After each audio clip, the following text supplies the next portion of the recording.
Money FM 89.3. Best of breakfast.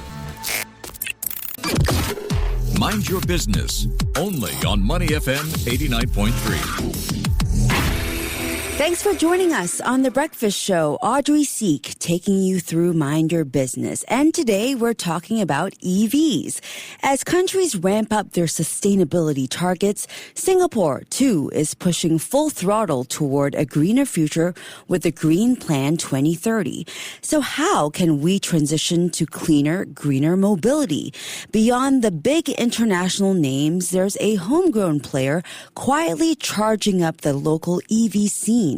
Volt Auto, and steering this journey is a 28-year-old entrepreneur who launched this EV startup right in the thick of the pandemic. To find out how he went from selling cars on social media to driving a bold vision for sustainable urban mobility, we're joined today in the studio by Soh Ming, founder and managing director of DongFeng Singapore. Good morning, Soh Ming. Thanks so much for joining us on the show today. Good morning. Thanks for having me here. It's great to have you. Let's start with the big picture. I've been thinking about adopting an EV as well. How would you describe the state of the EV market here in Singapore? Are there any standout developments that you're keeping a close eye on? I think the EV adoption has really, taken in a very, very good real momentum here in Singapore.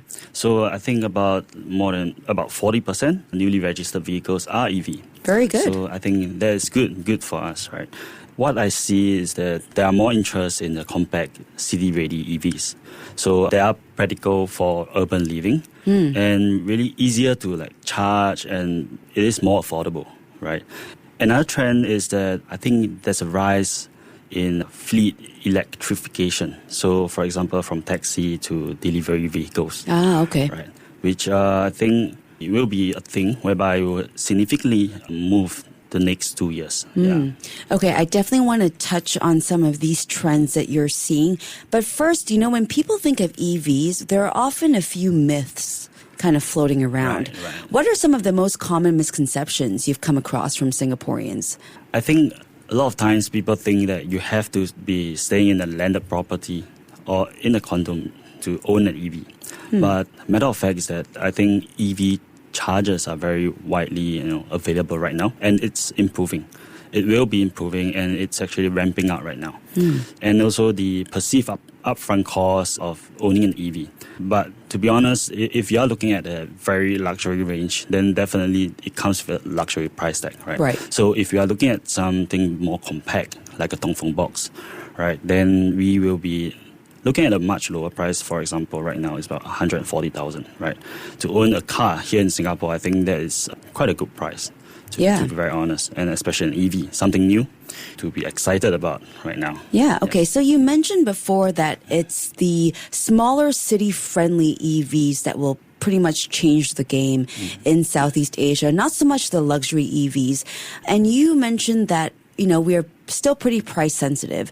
Is it true that these smaller ones are cheaper? And can you walk us through why that would be a popular choice for our lifestyle and our roads here? Yeah, definitely. So because smaller compact cars are more efficient and accessible, and especially in the Southeast Asia market and a dense city like Singapore, we don't need an oversized luxury EVs. We need cars that fits our road, our budget, and also our parking lots, right? Yeah. And to be very honest, compact EVs are easier to charge because, the battery size tends to be smaller, and because it's smaller, it's easier to charge to 80%, and it costs lesser to run because if it's a 40 kilowatt as compared to 60 kilowatt battery, so firstly, it takes more money to charge up the 60 kilowatt as compared to 40 kilowatt, which ultimately give you about the same range, which we see around 400 to 500 kilometer right now. Okay, so that makes sense. A lighter car would cost less to charge. Yes. And it would be more affordable for people here in Singapore.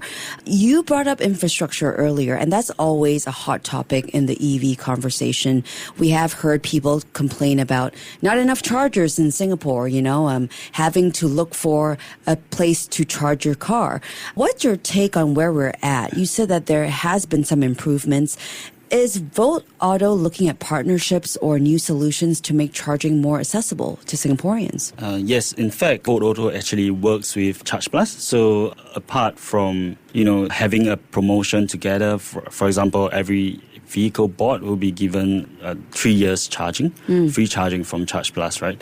But on top of that, we actually, work with Charge Plus very closely, one of the largest operator here in Singapore, that we, give them some data set whereby, I think that these are areas whereby they are lacking in chargers, because I think the chargers here in Singapore are not very widely spread, especially, when we see, looking at the older estates of Singapore, they don't really get chargers.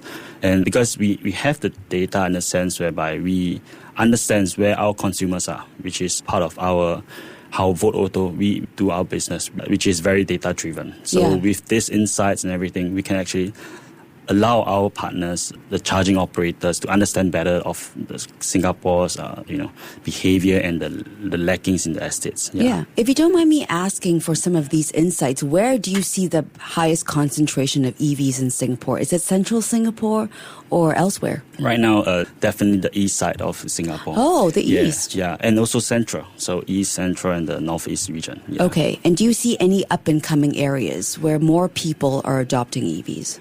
Yeah, in fact, I think a lot of operators are trying to work towards the west side of Singapore. And because it's like really a chicken and egg thing, like whether you get the infrastructure right, then I get an EV. Or is it that there's more EV, then I have more structure, right? That's right. So that's the question. Yeah. Okay, so, you're building a sustainable business, but also competing in a pretty tough commercial space. Yeah. We have some global EV giants, Tesla, BYD making big moves. So what gives Volt Auto its edge here in Singapore? And how are you trying to embed sustainability into every part of your business? Yeah, so at Volt Auto, so we try to keep our CAPEX and OPEX low, right? So by doing that, we can have a very competitive pricing because how we know that the market is a very price-sensitive market. And with that, we can actually do more in the after-sales. And in fact, giving more to values to our customers. So taking this OPEX and CAPEX, transit really to the customer. And I think that customers nowadays would really appreciate, getting a lower price vehicle and then, having activities. Like, I think in Singapore, it's no longer just owning a car. It's about, having this community, right? Yeah. Especially, right now we have like this DongFeng box community. They really gather together, sharing information and that really educates the public, and yeah. Okay, so we also know that Volt Auto secured an exclusive distributorship with DongFeng, and that's a huge milestone. Can you tell us how this partnership kind of came about, and what does it mean for your ambitions? Yeah, so really from used car online with a $1,000 startup, right, all the way to our, having this ambition to bring in a brand, and especially a big brand like DongFeng. It is a long journey. I wouldn't say it's easy. To be very honest, we've been rejected before. Of course. So yeah, correct. Even by DongFeng themselves. But it was because, there's a lot of things that didn't came into the thoughts of, bringing a brand into Singapore at first. So at first we thought it was going to be a lower OPEX and CAPEX. Yeah. Okay. So then again, when we did the calculation, we needed more. So then again, the question would be like, do I get investor first? Or do I clench this distributorship, right? But the truth is, I can't really do either one. Yeah, I have to do both at the same time. Wow. So that was a challenge. And how I actually got DongFeng the very first time was I wrote an email. So they haven't replied me until today, right? Yeah. Oh my gosh. Yeah, I mean, that email, I think, is somewhere. Yeah. So then I went down to China. As long as, COVID lifted, I flew down. And then I've been basically door knocking there, right? Yeah. Wow. Yeah. So that was the journey. And then it's been for 2 years around. Yeah.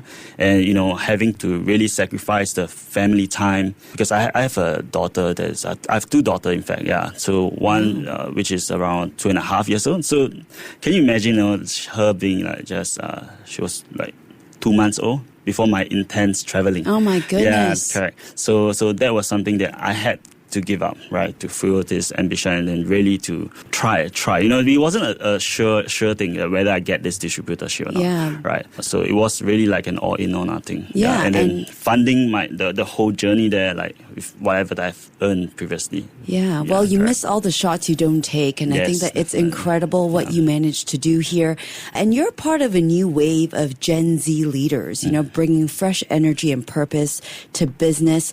What does it look like to you? And what advice also would you give to young people who want to make a difference, especially in such a fast-changing world? Yeah, so I believe that leadership means being transparent and also socially conscious, but also really willing to learn fast. Yeah, the learning curve is really, really steep, especially in this industry, whereby the players are, probably like billion-dollar enterprises and everything. Yeah, but like you mentioned, you miss the shot you don't take, right? Yeah, and also the real message here is really start now and don't wait for the perfect timing or a perfect capital.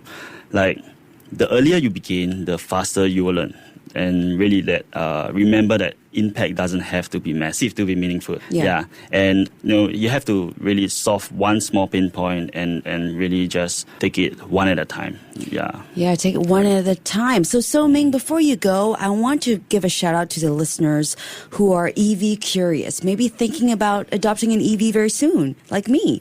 What should we be thinking about when choosing a car that's right for us? What is something that we all should prioritize, you think? Yeah, so firstly, you have to understand what are your needs, what's the usage of this vehicle, and also really your family size, right? So for example, you have a child, right? And then probably the family size is about three packs, then I think a 5-seater will be good. So firstly, the size, and then the range. Actually, range in Singapore don't really matter after, we're so small. Yeah, correct. So a good 400 kilometer range can actually, go up and down Singapore for 10 times, right?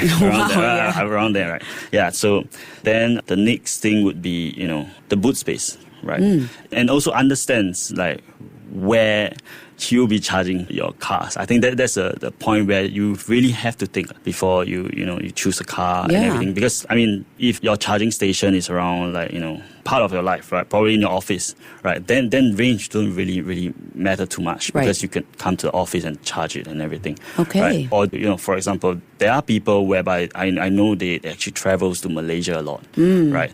Then you actually have to consider something that is longer in range. Yeah. Well, you and I, we both have 2 kids, so I'm thinking a bigger car would work better for me. Right. And it's exciting to see how Volt Auto is helping shape the future of mobility right here at home. And we were chatting with Soh Ming, founder and managing director of DongFeng Singapore. Thank you so much, Soh Ming, for joining us on the show. Thank you for having me. Thank you. Stay with us on The Breakfast Show, Money FM 89.3.